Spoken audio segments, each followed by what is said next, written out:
Hello, everyone. Big Mike here, aka Caller from Purple Laugh Trip, bringing you some wrestling content. Now, if any of you guys have watched my live reaction to One Piece Chapter 892, I was all giddy, very happy, and stuff like that because I've just recently watched the results of the WWE Royal Rumble of 2018, which was awesome. It was good. It was a feel-good event. My pick won, and that really made my day. Shinsuke Nakamura winning the men's Royal Rumble, which was the best decision that I believe WWE has ever made for quite some time. Um, but let's go over the things that again that stand out on my end. The match between AJ Styles, Kevin Owens, and Sami Zayn, the handicap match. Again, everybody, including me, some people, even some wrestling podcasts or reviewers, things like that, all know that it would be AJ Styles that will win. And again, the whole scenario right now is that Kevin Owens and Sami Zayn never really got that tag, which was the entire controversy about the match. Sami Zayn wasn't able to attack Kevin Owens, but AJ Styles got Kevin Owens with a roll up, and the 3 count pretty much commenced, and AJ Styles retained. Now, on that end, I think they're going to continue with the whole feud, but during this SmackDown, I don't believe that will be the case. I think we're going to have another implosion on our hands. I think we're going to have another breakup between Sami Zayn and Kevin Owens. And on my end, it's a little bit of disappointment because I was hoping that we would be seeing a tag team title reign for Sami and KO. Because I do see them as a formidable team for any tag team in the entire WWE division. Especially, I would really like to see them working with the Usos right now because as of right now, Usos are, if not one of the best or the best tag team in WWE. Not in the world, because again, more likely there are a lot of people who say it's the Young Bucks, and I can't blame them. But again, WWE wise, definitely it's the Usos. Probably tied up with the Bar, probably not. And New Day also with that, but I would like to see a tag team reign, or pretty much a tag team focused KO and Sami Zayn. But based on what we've seen so far, it seems that it's not going to happen. But moving right along, we had another match. I believe that was for yeah, the Usos, pretty much a tag team match between the Usos and Gable and Shelton Benjamin. Now, this match really it was good uh, for the whole situation for the first fall. 2 out of 3 falls. Uh, from the first fall situation, the match was great. It was back and forth. It was Chad Gable and Benjamin trying to one up the Usos, and the Usos doing the same thing. Super kicks there, super kicks here, finishers there. Again, it was a great match, but at the same time, it was disappointing. Um, I could probably believe the reason why WWE went with that is because to cut the time. Because the next coming matches, excluding Royal Rumble matches, were a bit short. Again, for me, they were a bit short. But again, um, the reason why I'm disappointed with the whole Gable and Shelton Benjamin and the Usos thing is because Shelton and Gable wasn't able to get a pinfall or submission in. They weren't able to get a second fall, or at least have the audience or the people in the stadium have a feel like this is a one more opportunity, or last opportunity to pretty much win the belt, because the Usos just pretty much won the entire thing 2-0, and that was a bit disappointing. I was hoping for a one one fall for the Usos, and another win for Chad and Gable, and a tiebreaker for a third fall. But again, making it a lot more suspenseful and who will pretty much be winning. But we didn't get that. I think Chad. No, Chad. Sorry, I don't know if it's Jay or Jimmy Uso, but one of the Usos got again a roll-up victory. The whole SmackDown situation was a bit of a roll-up victory kind of deal here for the Usos. Um, Pretty much, again, as I said, either Jimmy or Jay rolled up Shelton Benjamin while Shelton Gable was setting one of the Usos up for their double team move, but didn't quite get that. But again, I don't know. My end, I feel it was a botch, but at the same time, if this was really what WWE intended to happen, I understand it, but it was a bit of a letdown. And as of right now, I don't think Chad and Gable are going to go anywhere. I don't think they're going to be in the title picture for quite some time. But I do hope that if we are going to be getting another superstar shakeup or a drafting, I really wish that Chad Gable can go back and have his team up with Jason Jordan.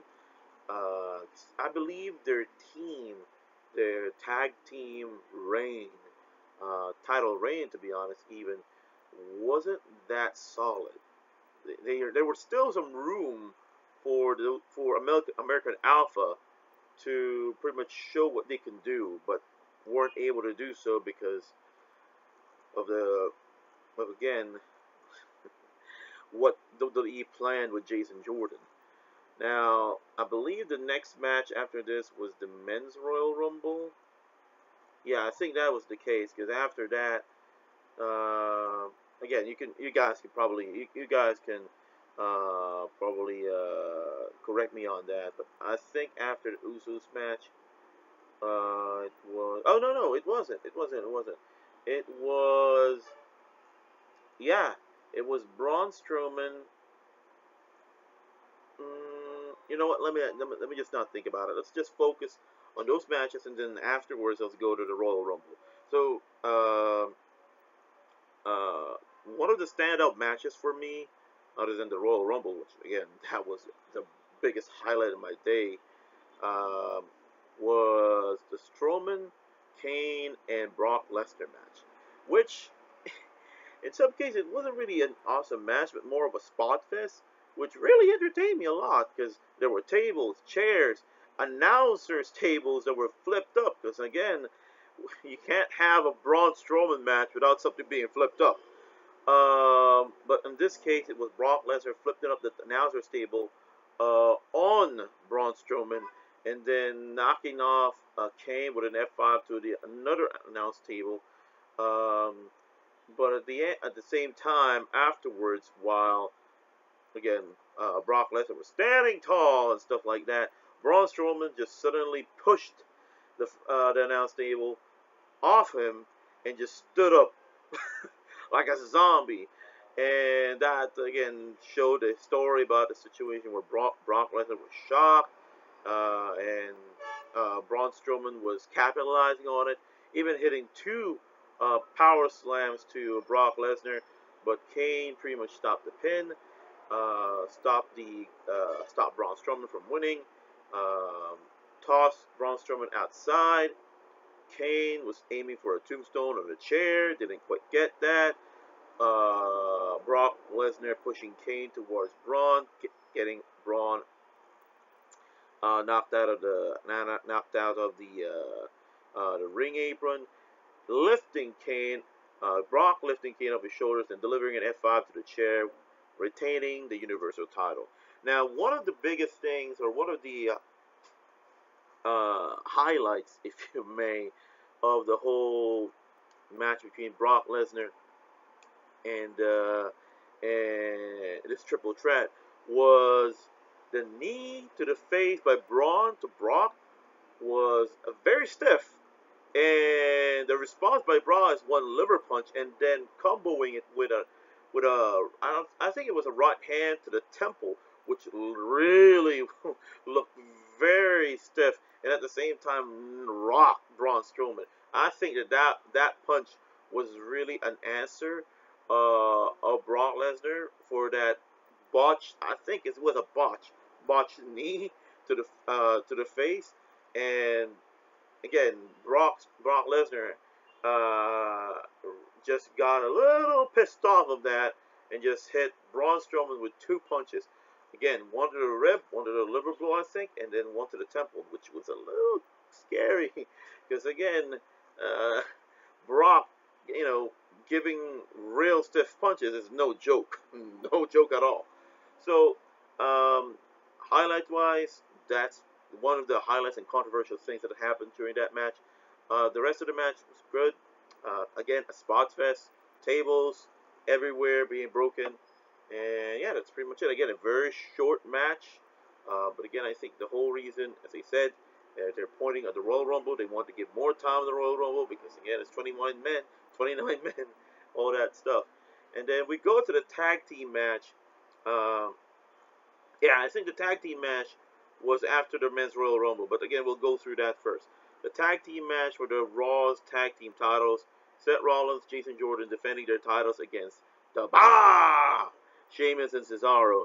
Now, this this wasn't a great match, but due to the fact that a lot of the folks were already tired because of the result of the Royal Rumble, but at the same time, Seth Rollins did an awesome performance, but at the end they lost because WWE is trying to build a match between Jason Jordan and Seth Rollins.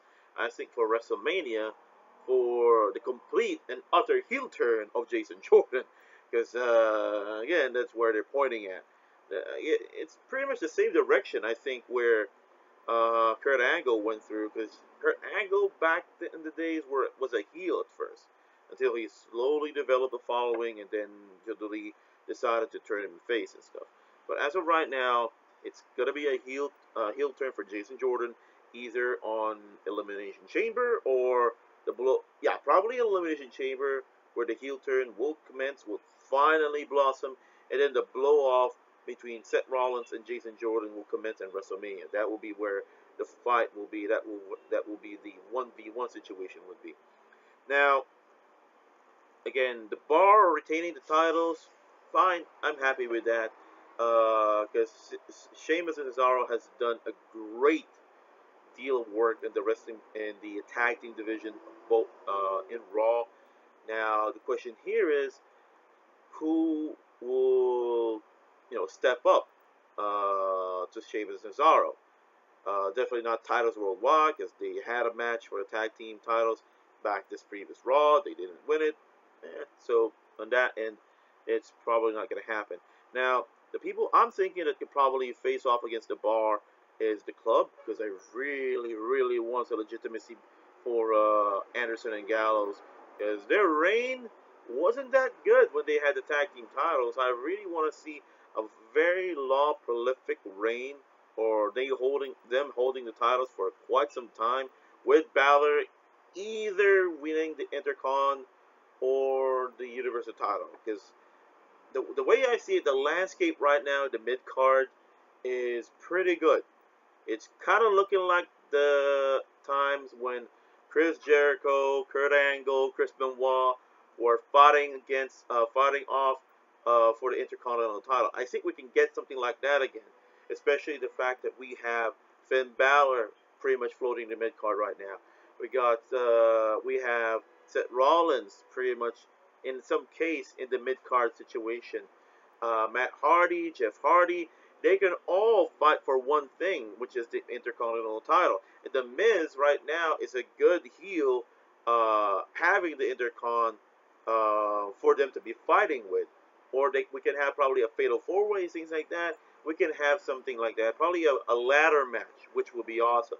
But here's the thing: if we get Finn Balor winning the IC title, which is again for me fine, because again WWE is not really believing that he'll be a top guy and all that not being over stick that they have right now.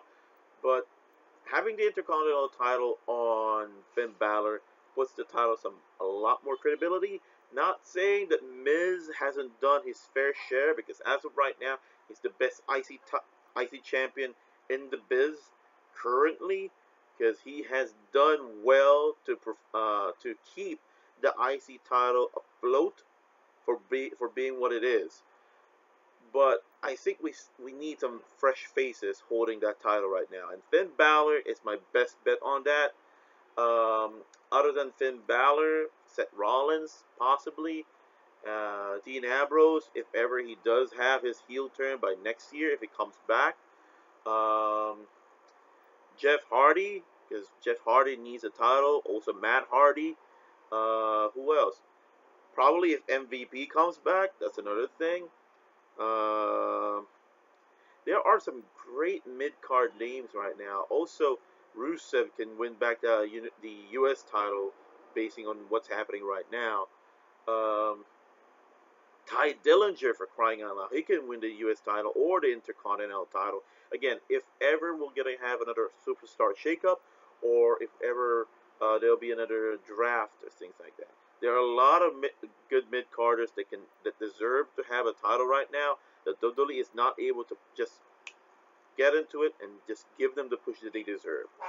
But so far, that's where I'm at in terms of Finn Balor, in terms of the other mid carders, because right now the main event scene is just being covered by Shinsuke Nakamura, AJ Styles on SmackDown, Kevin Owens, Sami Zayn a little bit. Sami Zayn battle. Oh yeah, I almost forgot. Sami Zayn deserves to have either the U.S. title or the IC title, because he's been working his ass off for the whole time that he's been drafted to the main roster. He hasn't won a single title in WWE other than the NXT title, which is a developmental title.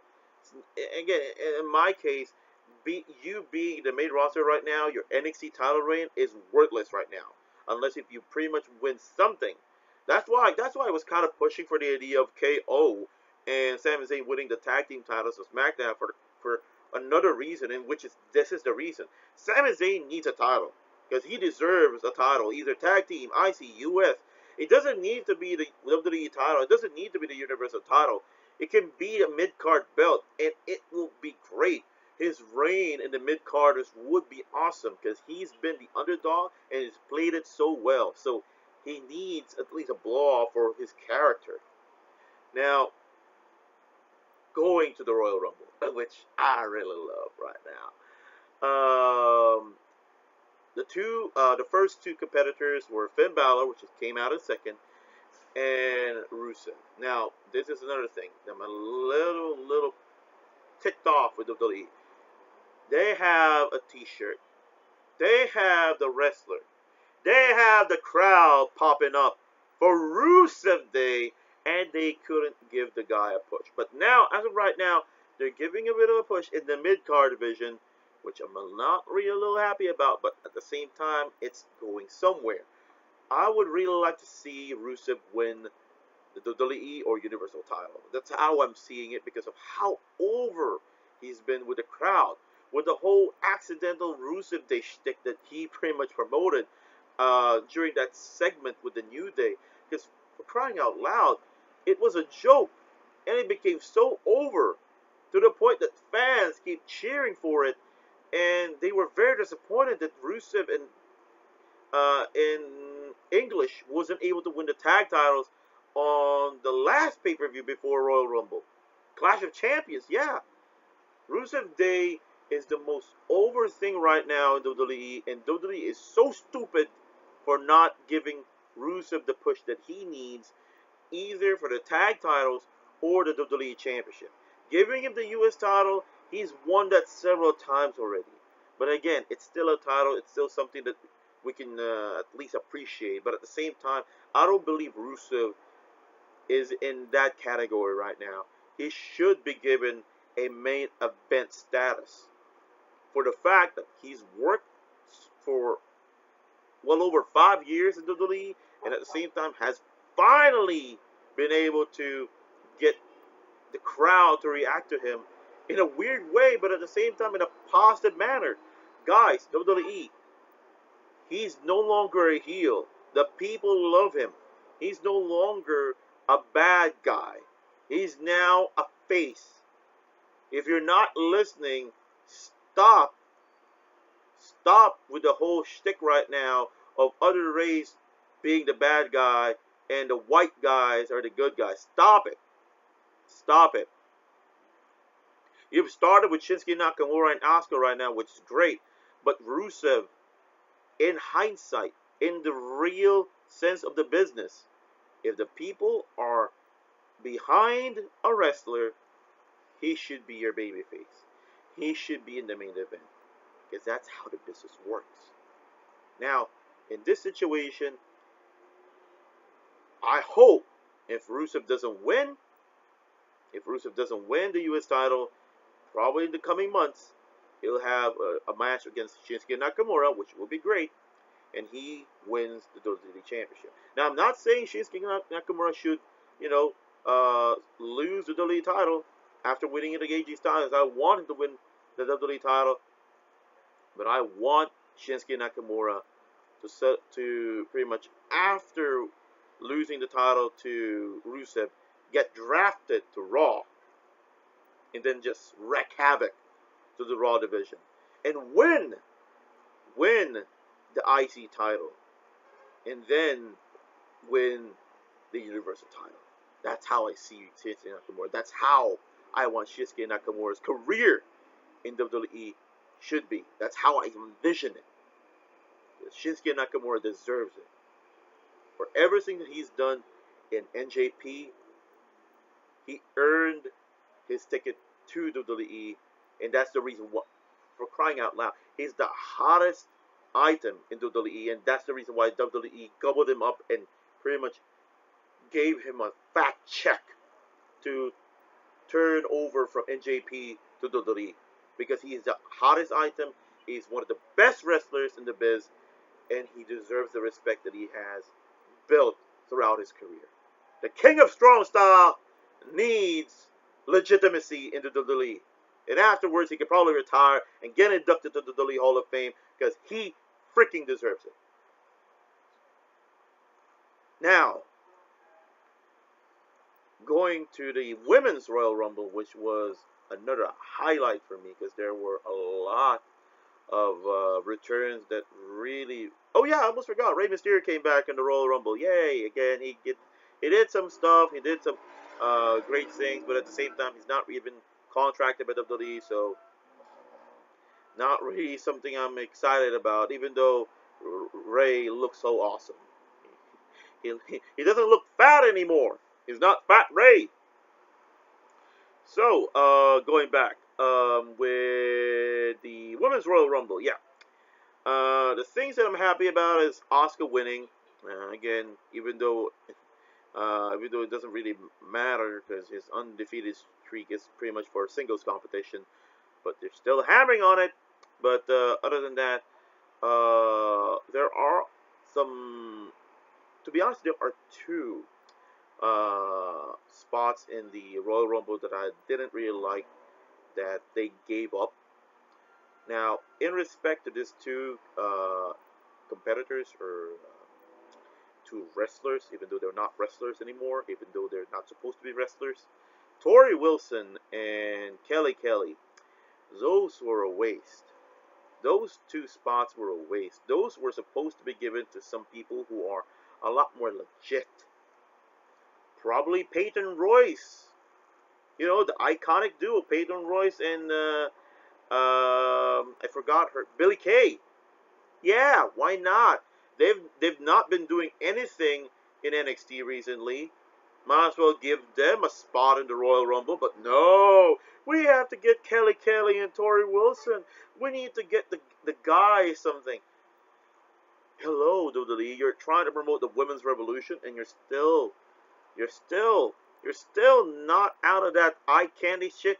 Come on. Hello. We don't deserve to see Kelly Kelly and Tori Wilson walking down the ramp and doing almost absolutely nothing, showing off what they're pretty much are good at. A Hurricane Rana, a freaking face buster. That's pretty much it. I don't know if they even eliminated anyone. Well, the good things that I've seen so far in the Royal Women's Royal Rumbles match were, again, Lita coming out at number 5, Beth Phoenix, which was really cool because she had a stare down with Nia Jax, lifted Nia Jax on her back. That was a very cool moment. But at the same time, I don't know. I don't know why I'm agreeing with Stephanie McMahon right now, but I I would agree with her because I would really do want to see a singles match between Nia Jax and Beth Phoenix, the two strongest competitors right now in the women's division. Why wouldn't I want to see that? Hey, why wouldn't you want to see that? Beth Phoenix, in her run in WWE, has not been given any good competition other than Trish Stratus and probably Michelle McCool and Natalia. But other than that, the whole women's division back then was crap. Again, in respect to the women's division, the Divas division back then, they were just eye candy. They were just for men's boners, pretty much. Right now, we're getting real competitors. We're getting real wrestlers. Sasha Banks, even though he's a little bit dangerous in the ring. Becky Lynch, Charlotte, Paige, if ever she comes back from her neck injury right now. Asuka, Kairi Sane. Oh yeah, there's another thing about the Women's Royal Rumble. Why in the hell did Dana Brooke was the first person chosen by WWE to eliminate Kairi Sane of all people? Couldn't we get anyone else? That was the biggest disappointment in my end. One of the biggest disappointments. Another big disappointment in my end was seeing Michelle McCool and Beth Phoenix being eliminated quite early. Now, I could say that Michelle McCool had a good amount of time staying in the Royal Rumble. Yes, she did. But at the same time, I would have liked it if they treated the same way as the men's, where there was a spot in the men's Royal Rumble which was orgasmic in that particular moment. We got John Cena, Rey Mysterio, and Randy Orton. Pretty much one of the SmackDown 6, or two of the SmackDown 6, John Cena and Rey Mysterio and Randy Orton, against three of the new blood of WWE right now: Shinsuke Nakamura, Finn Balor, and Roman Reigns. Alright? Three men facing off from one era to another. That was crazy. They could have done that. They could have done that in the Women's Royal Rumble. They could have gotten, because Trish Stratus was in it as well. They could have gotten Trish Stratus, Beth Phoenix, Lita, Mickie James, and Michelle McCool on one side. Five of the greatest, one of the greatest women's wrestlers in WWE's history, against the new blood of WWE: Asuka, Sasha Banks, Becky Lynch, Kelly Kelly. You could also choose between either Naomi, Ember Moon, or Kairi Sane to fill pretty much the other five.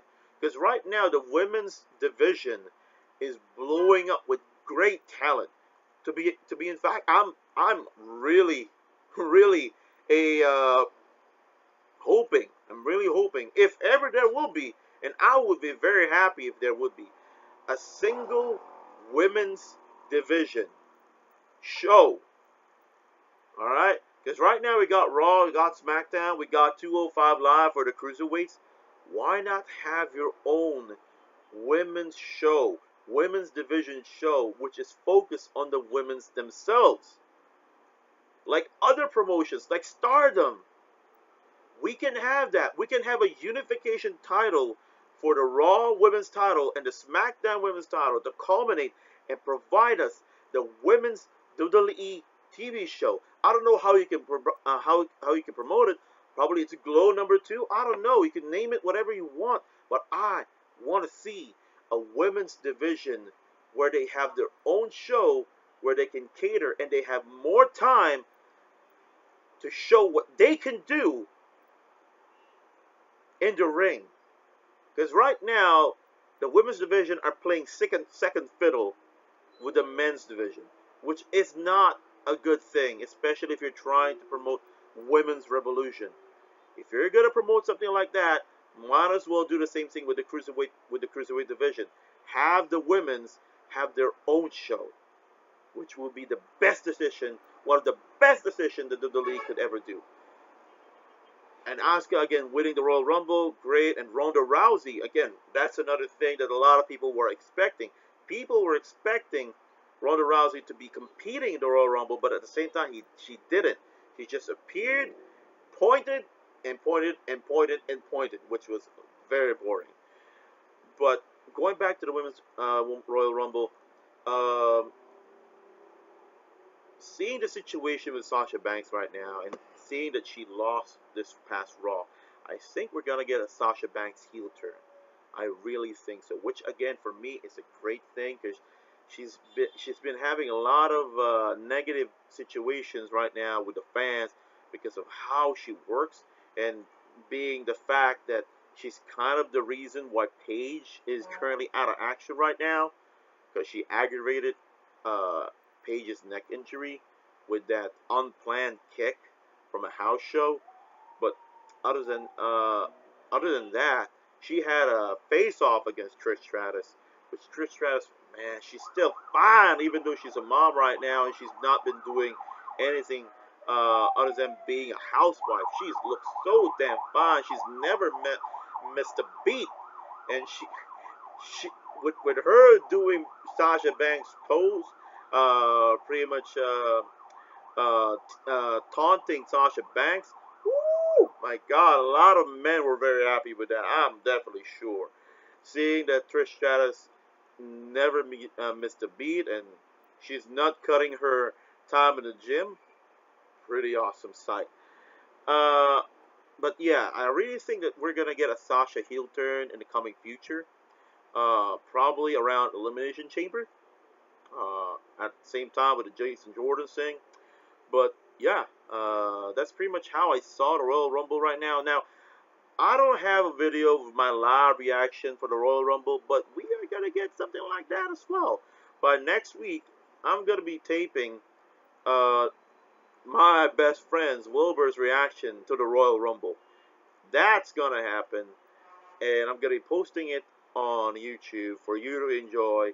Because me and my best friend Sean have been a prolific fan of pro wrestling, and as I'm starting right now this wrestling content in this channel, if you're a wrestling fan, again you should be waiting for some stuff from us regarding wrestling because there'll be a lot more coming your way regarding pro wrestling in this channel. Again, as I said before, this channel is not only going to be manga, it's not only going to be food, it's not going to be pro wrestling, it's going to be a lot of things. There'll be movies, there'll be manga, there'll be anime, there'll be other movies. It's not only going to be focused on comic book movies because the comic book genre right now is going to wind down. We're going to be watching other stuff. There'll be video game content as well on this channel. I can guarantee that. But other than that, guys, we're starting off with manga, anime, wrestling, and a couple of food stuff recently, and guess that's what we really want to focus on. But other than that, guys, I really had a great time watching WrestleMania. I was very happy that my pick to win the Royal Rumble won it because I've been telling my friends that. I've been telling my best friend about that. I've been telling people on the internet that Shinsuke Nakamura will be winning the men's Royal Rumble, and he did, and that really was a great thing. So I just hope that during Fastlane, that at Fastlane, Shinsuke Nakamura and AJ Styles will be a thing. I really want to see AJ and Nakamura face off in WrestleMania, and Nakamura winning the WWE title. So yeah, that's pretty much my thoughts on the whole Royal Rumble.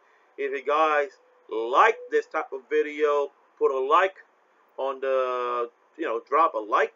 And if you want to get more content about it, talk about it in the comment section below. And yeah, subscribe to the channel, ring on the bell. I don't even know what to say anymore because I'm just really happy with the results.